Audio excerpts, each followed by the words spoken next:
चलिए आज एक ऐसे दस्तावेज पर नजर डालते हैं जो भारत के राजनीतिक माहौल में एक नई बहस छेड़ने की क्षमता रखता है।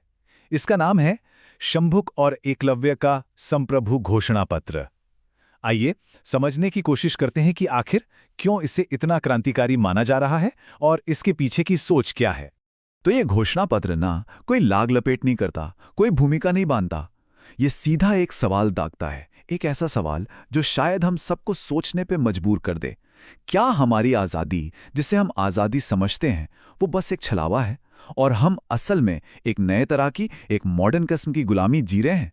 ये डॉक्यूमेंट सिर्फ मौजूदा सिस्टम की आलोचना नहीं करता, बल्कि एक पूरा का पूरा ब्लूप्रिंट देता है। ये एक नए संप्रभु राज्य की नींव रखने की बात करता है और दावा यह है कि हमारा आज का समाज अपनी सारी चमक दमक के बावजूद गुलामी का ही एक अपडेटेड वर्जन है।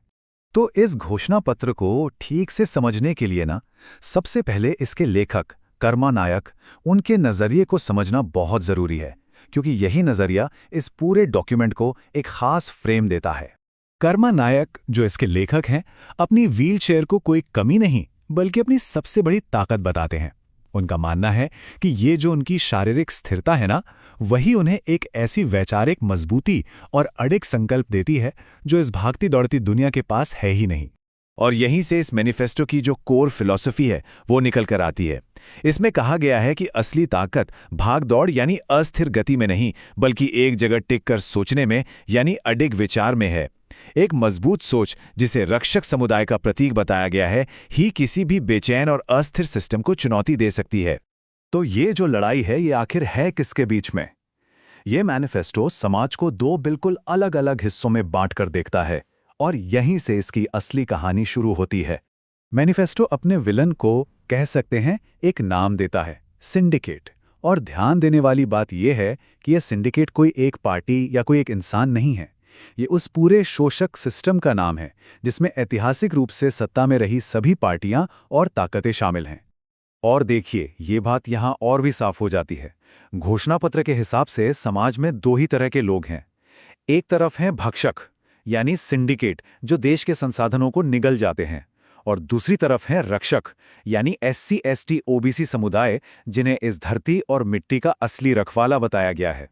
अब आगे बढ़ते हैं और देखते हैं कि ये डॉक्यूमेंट अपनी बात को मजबूती देने के लिए इतिहास और माइथोलॉजी को कैसे एक बिल्कुल नए एंगल से पेश करता है। मैनिफेस्टो का तर्क है कि शंभुक को मारना सिर्फ एक इंसान को मारना नहीं था। नहीं, ये दरअसल ज्ञान पर, नॉलेज पर एक हमला था, ताकि रक्षक समुदाय कभी भी वैचारिक तौर पर सिर न उठा सके। और बिल्कुल यही पैटर्न एकलव्य के साथ भी दोहराया गया। उनका अंगूठा मांगना कोई मामूली गुरु दक्षिणा नहीं थी। मैनिफेस्टो के अनुसार ये एक सोची समझी साजिश थी रक्षक समुदाय की स्किल और उनकी टेक्नोलॉजिकल तरक्की को रोकने की। अब यहाँ पे ये मैनिफेस्टो इतिहास की एक बहुत ही, कह सकते हैं, अलग और कंट्रोवर्शियल तस्वीर पेश करता है।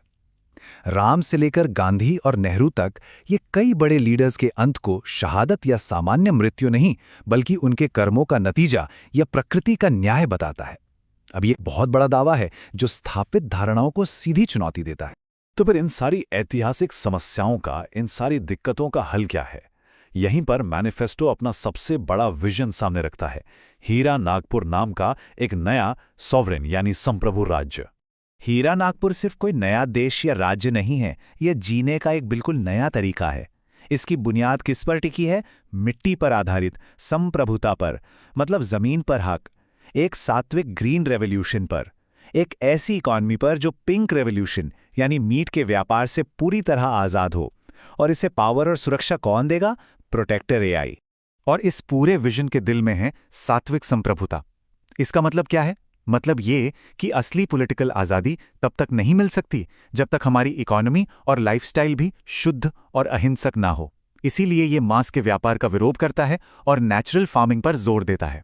लेकिन सबसे बड़ा सवाल ये उठता है कि ये क्रांति होगी कैसे? इसके हथियार क्या होंगे? और मैनिफेस्टो का जवाब बहुत दिलचस्प है। इसका हथियार कोई पारंपरिक हथियार नहीं, बल्कि पूरी तरह से डिजिटल और मॉडर्न है। ये मैनिफेस्टो ऐलान करता है कि अब एकलव्य का अंगूठा किसी द्रोणाचार्य को नहीं मिलेगा, बल्कि वही अंगूठा अब प्रोटेक्टर AI का बटन दबाएगा। एक तरह से ये टेक्नोलॉजी के जरिए लिया गया एक ऐतिहासिक बदला है और एक नए विद्रोह, एक नए उलगुलान का आगाज है। तो ये प्रोटेक्टर एआई आखिर काम कैसे करेगा? इसके 3 स्टेप्स बताए गए हैं। पहला, ये सिंडिकेट के हर छुपे हुए काम, हर करप्शन को बेनकाब करेगा। दूसरा, ये रक्षक समुदाय के जल, जंगल, जमीन की एक डिजिटल शील्ड बनकर हिफाजत करेगा। और तीसरा और सबसे अहम, ये हीरा नागपुर के लिए एक बिल्कुल नई आज़ाद डिजिटल इकोनॉमी की नींव रखेगा। और आखिर में ये घोषणा पत्र हमें एक बहुत ही पावरफुल सोच के साथ छोड़ जाता है। सोने की बनी द्वारिका तो डूब गई, लेकिन मिट्टी से बना हीरा नागपुर हमेशा जिंदा रहेगा, अमर रहेगा। ये एक तरह से हमें याद दिलाता है कि असली ताकत और पहचान सोने चांदी में नहीं, बल्कि अपनी मिट्टी, अपनी जमीन और अपनी जड़ों में होती है।